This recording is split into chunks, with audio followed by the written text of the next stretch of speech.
Hello शिक्षक साथियों, मैं सुरेंद्र कुमार सुमन अपना यूट्यूब चैनल सुरेंद्र सुमन पर बहुत बहुत स्वागत करता हूं। आज मैं नवाचारी शिक्षा पर एक आलेख लिखा हूं जो आप सबों के बीच में शेयर कर रहा हूं। साथियों, यह माइक्रो इम्प्रूवमेंट जो दीक्षा ऐप पर हम लोगों को मिला है, उसमें मॉड्यूल 5 में नवाचारी शिक्षा पर जो 500 शब्दों में आलेख लिखना है, मैं उसी पर एक आलेख लिखा हूं जो मैं आप लोगों से शेयर कर रहा हूं। यदि इसमें किसी भी तरह की गलती आपको महसूस लगे तो कमेंट कर सकते हैं। मैं यही आलेख लिख करके अपना दीक्षा पोर्टल पर मैं अपलोड किया हूं।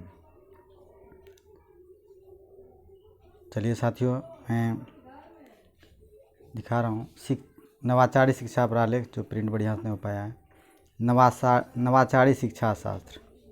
साथियों, नवाचारी शिक्षा शास्त्र शिक्षा का आशय नया आचार अर्थात प्रयोग से है। इसके द्वारा शिक्षा में नवीन व्यवहार की अपेक्षा की जाती है, जिससे अधिगम की संप्राप्ति तत्काल ही हो जाता है।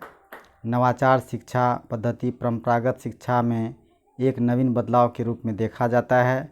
इसके अंतर्गत शिक्षण प्रक्रियाओं में नवीन प्रयोग, वास्तविक वस्तुओं के साथ समस्याओं की पहचान एवं प्रयोग बच्चों की पहचान वस्तुओं से की जाने की अपेक्षा की जाती है, ताकि अधिगम सुलभ और आसान हो जाता है। नवाचार का अर्थ किसी प्रक्रिया या सेवा में थोड़ा या बड़ा परिवर्तन लाने से है। नवाचार में नया तथा उपयोगी तरीका अपनाया जाता है, जैसे नई विधि, नई तकनीक, नई कार्य पद्धति एवं नई सेवाएं इत्यादि। साथियों, उसके बाद मैं भूमिका पर लिखा हूँ। मैं सुरेंद्र कुमार सुमन, प्रखंड शिक्षक, उत्क्रमित मध्य विद्यालय धर्मेली कोढ़ा, कटिहार बिहार में कार्यरत हूँ। मैं कक्षा 4 से लेकर कक्षा 8 तक गणित पढ़ाता हूँ। इसके साथ साथ मैं सभी विषयों को भी पढ़ाता हूँ।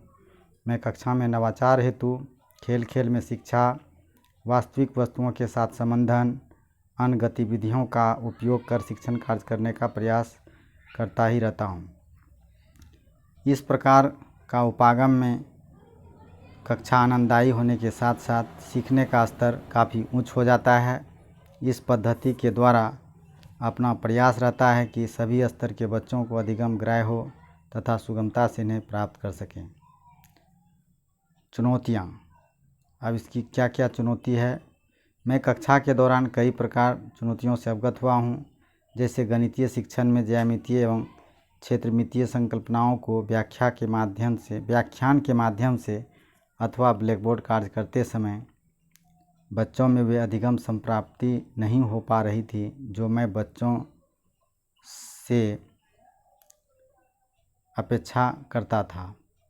मैं कई प्रकार से इसे समझाने का प्रयास किया, परंतु अपेक्षित परिणाम अनुकूल नहीं हुआ। कक्षा में उत्साह का भी अभाव देखा गया एवं बच्चों में अधिगम प्राप्ति की कोई उत्साह भी नज़र नहीं आ रहा था। कुछ बच्चे तो बिल्कुल निष्क्रिय व्यवहार कर रहा था, उन्हें कक्षा में कोई दिलचस्पी नहीं था, न ही सीखने का प्रयास ही कर रहा था। नेक्स्ट है उठाए गए कदम। मैं उसके अगेंस्ट में जो कदम उठाया है मैं लिखा हूँ। मैं गणितीय एवं ज्यामितीय अवधारणाओं को समझाने के लिए विभिन्न आकृतियों का TLM बनाया, जो बच्चों के लिए काफ़ी आकर्षक था। TLM के माध्यम से बच्चे स्वयं इसकी भुजा, कोण, फलक आदि के बारे में आसानी से बोल पा रहा था। कक्षा काफ़ी रोचक एवं मनोरंजक बन गया। सीखना बच्चों के लिए आसान बन गया। बच्चे खुद एक दूसरे से बात करके सीख रहे थे। अधिगम की संप्राप्ति तत्काल हो पा रही थी। मेरी अपेक्षा एवं आशा के अनुसार बच्चों में अधिगम की प्राप्ति हो पा रही थी। बच्चे आनंदित होकर सीख रहे थे। मैं अपनी कक्षा से पूर्णतः संतुष्ट था। यह क्रिया मुझे लगातार करते रहने के लिए प्रेरित किया। परिणाम लिखा हूँ साथियों। TLM का उपयोग के साथ बच्चे खुद गतिविधि के माध्यम से ज्यामितीय संकल्पनाओं को समझ पाने में अपने आप को समर्थ बनाने में सक्षम हो गया। यह विधि परंपरागत तथा उबाऊ शिक्षण पद्धति की संभावनाओं को नष्ट कर दिया। कक्षा जिस प्रकार से उत्साहित होकर सीखने की ओर अग्रसरित था, उसे साफ स्पष्ट था कि अपेक्षित अधिगम संप्राप्ति सुनिश्चित हो गई है। यह पद्धति बच्चों को सीखने एवं सिखाने के लिए सर्वोत्तम है। अतः हमें ज़रूरत है नए नए तरीकों एवं गतिविधियों का बेहतर कार्यान्वयन कर बच्चों में अधिगम सुनिश्चित करने हेतु नए प्रयोग करने का, जिससे बच्चों में इस प्रकार से सीखने की प्रति अभिरुचि पैदा हो सके। साथियों, मैं अपना प्रयोगकर्ता सुरेंद्र कुमार सुमन, प्रखंड शिक्षक, वर्ग शिक्षक, कक्षा सप्तम, गणित, उत्क्रमित मध्य विद्यालय धर्मेली, कोढ़ा, कटिहार, बिहार। इसी के साथ नमस्कार, धन्यवाद। वीडियो मैं समाप्त करता हूँ। अगले वीडियो के लिए मेरे चैनल को सब्सक्राइब कीजिएगा साथियों। नमस्कार।